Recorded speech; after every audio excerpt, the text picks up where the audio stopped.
नमस्कार, मैं हूं आपके साथ सुमित झा। आप देख रहे हैं देश का सवाल। दिल्ली चुनाव में महज कुछ ही वक्त बचा है। चुनाव से ठीक पहले बीजेपी का जोश हाई है।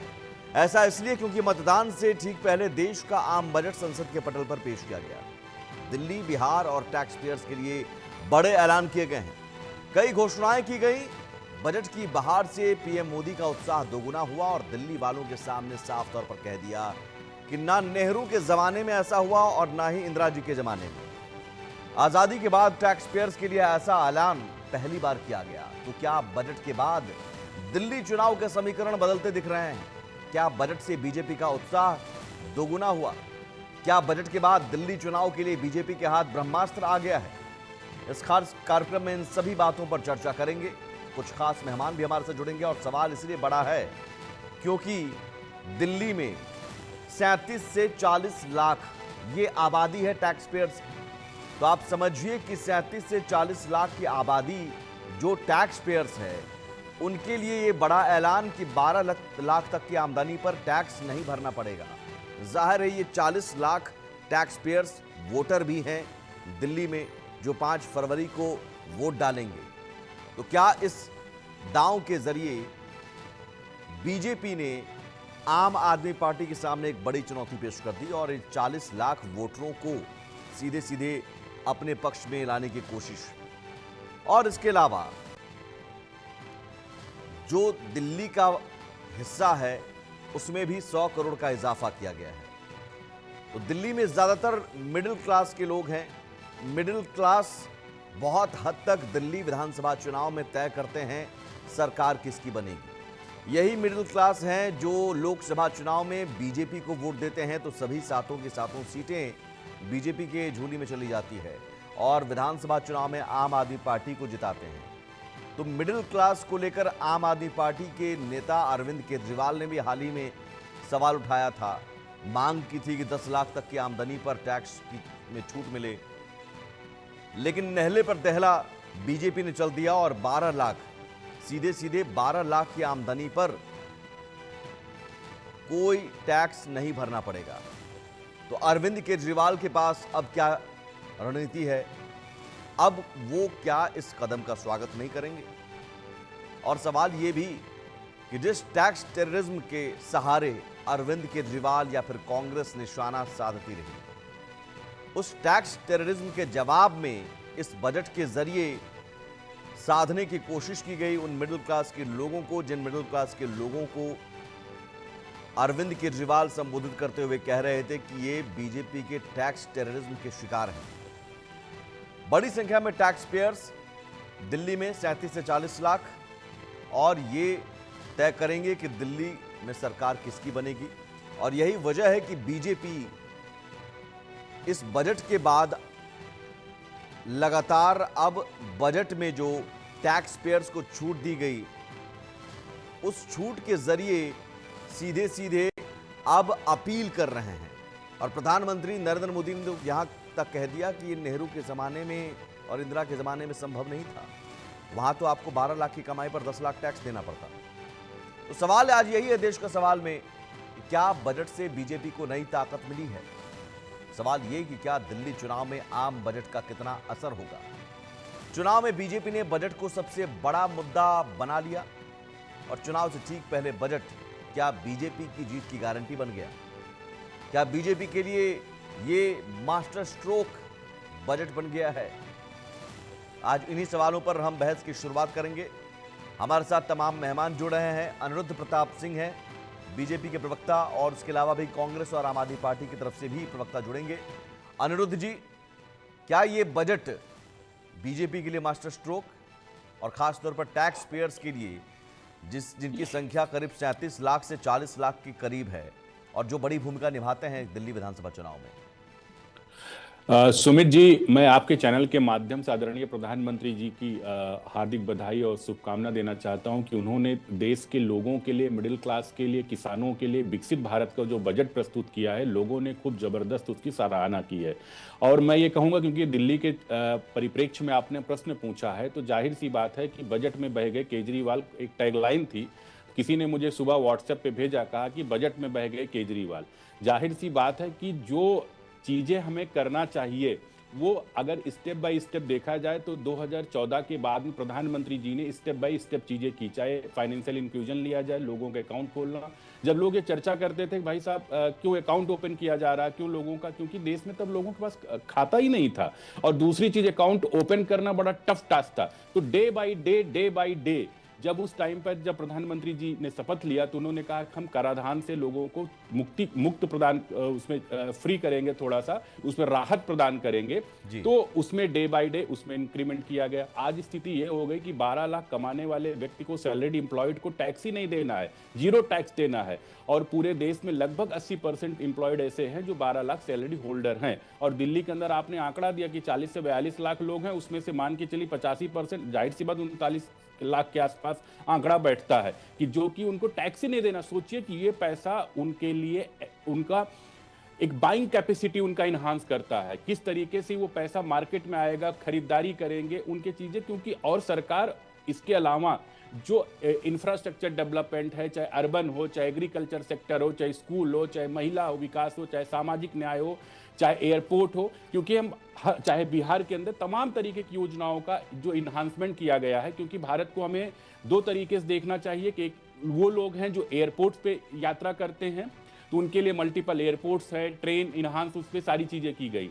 और जिस तरीके से ये किया गया कि एक वो लोग हैं जो कि ट्रेन में सफर करते हैं, बस में सफर करते हैं, तो उन तरीकों, अगर आईआईटी में 65, लेकिन अनिरुद्ध जी, आम आदमी पार्टी के प्रवक्ता जुड़ेंगे अभी, लेकिन आम आदमी पार्टी की तरफ से ये कहा जा सकता है कि साहब अरविंद केजरीवाल ने मांग की, तब जाकर आप दबाव में आपको ये मांग माननी पड़ी, क्योंकि अरविंद केजरीवाल ने पहले ही ये मांग की थी कि 10 लाख तक की आमदनी को टैक्स फ्री किया जाए और टैक्स टेररिज्म का मुद्दा उठा रहे थे। मैं इस सवाल का जवाब लूंगा आपसे, और कांग्रेस और आम आदमी पार्टी के प्रवक्ता भी जुड़ेंगे, लेकिन उससे पहले ये रिपोर्ट देख लेते हैं।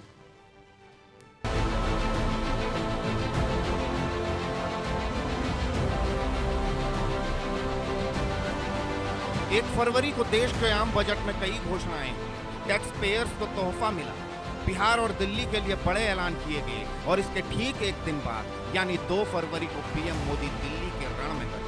विरोधियों पर निशाना साधते हुए कह दिया कि 5 फरवरी को दिल्ली में विकास का नया बसंत आने वाला है। ऐलान कर दिया कि इस बार दिल्ली में भाजपा सरकार बनने जा रही है। 3 दिन बाद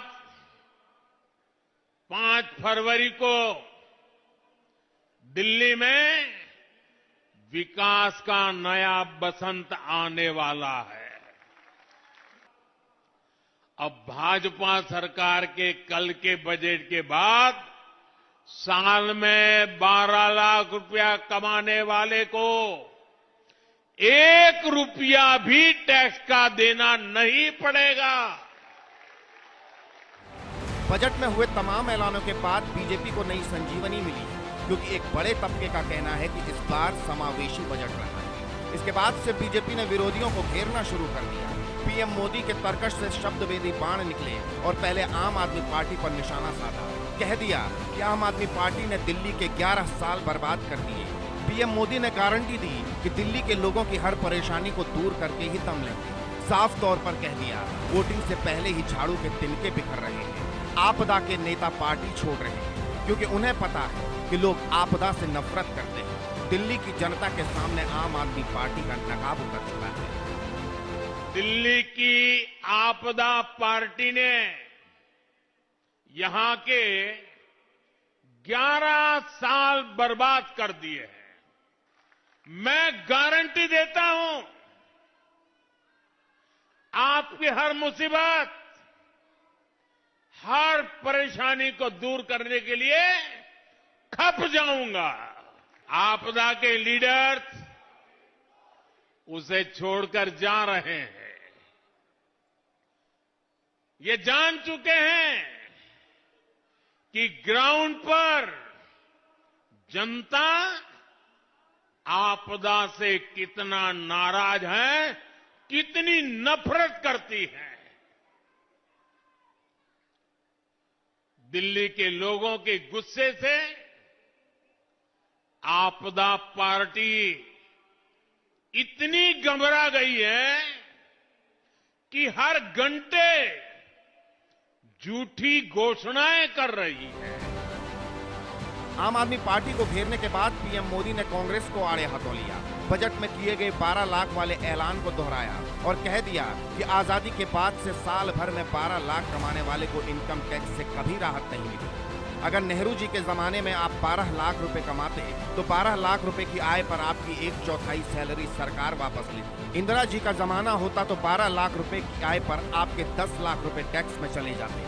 10-12 साल पहले तक कांग्रेस सरकार में अगर आप 12 लाख रुपए कमाते तो आपको 2,60,000 रुपया टैक्स देना होगा। भाजपा सरकार के बजट के बाद साल में 12 लाख कमाने वाले को 1 रुपया भी टैक्स नहीं देना पड़ेगा। आजादी के बाद से लेकर अभी तक 12 लाख साल का कमाने वाले को इनकम टैक्स से इतनी बड़ी राहत पहले कभी नहीं मिली। अगर नेहरू जी के जमाने में आप 12 लाख रुपए कमाते होते तो 12 लाख रुपए की आय पर आपकी 1/4 सैलरी सरकार वापस ले लेती, टैक्स में चली जाती। अगर आज इंदिरा जी की सरकार होती और 12 लाख पर आपके 10 लाख रुपया टैक्स में चले जाते। 10-12 साल पहले तक कांग्रेस की सरकार में अगर आप 12 लाख कमाते तो आपको 2,60,000 रुपया टैक्स में वापस देना पड़ता।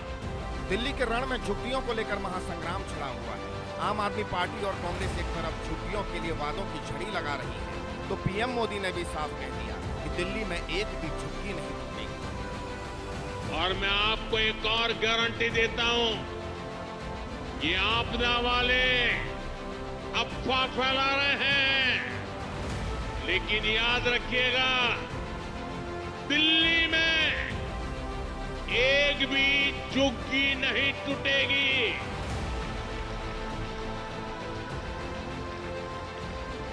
जनहित की जो योजनाएं दिल्ली में चली आ रही है, कोई भी जनहित की योजना को बंद नहीं किया जाएगा। बजट में टैक्स, बिहार और दिल्ली के लिए किए गए ऐलानों के बाद भारतीय जनता पार्टी जोश से लबरेज है। विरोधियों पर खुलकर निशाना साधा जा रहा है। जनता को ये बताने की कोशिश की जा रही है कि बजट के बाद से देश में बहार है। क्या आम आदमी पार्टी और कांग्रेस के पास पीएम मोदी के इस ब्रह्मास्त्र का कोई तोड़ है? चुनाव में महज कुछ समय बचा है और इससे पहले बीजेपी को बजट से ताकत मिली है। ऐसे में दिल्ली के सियासी संग्राम का विजेता कौन होगा, ये तो 8 फरवरी का दिन ही तय करेगा।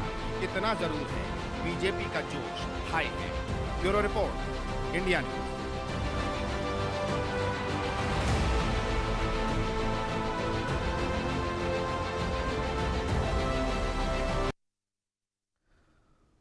और हमारे साथ 3 मेहमान जुड़े हुए हैं इस वक्त। अनिरुद्ध प्रताप सिंह हैं, बीजेपी के प्रवक्ता, प्रोफेसर अजय उपाध्याय जुड़े हैं, कांग्रेस के प्रवक्ता, और बिक्रमजीत पासी हैं, आम आदमी पार्टी के प्रवक्ता। बहुत स्वागत है आपका। और ये जरूर है कि दिल्ली में भी इस बजट का असर देखने को मिलेगा, ये इसलिए मैं कह रहा हूं